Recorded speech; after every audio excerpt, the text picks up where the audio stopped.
Good morning, Hitesh. Good morning, sir. Okay, let's start our next daily useful English sentences. I will ask you in Marathi. You translate it in English. Okay? Yes, sir. मला TV पाहायला आवडते. I love to watch TV. मी तुझ्या घरी येईन.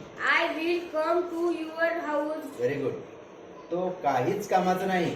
He is good for nothing. Very good. चला बाहेर जाऊया.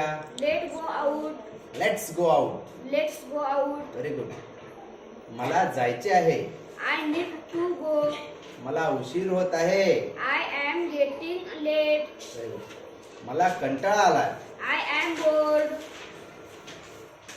सर्व ठीक आहे का? Is that okay? तू ते करू शकतोस. You can do it. Very good. मला तुझे नाव माहित आहे. I know your name. Very good. I know your name. मला सर्दी झाली. I caught a cold. Very good. I caught a cold.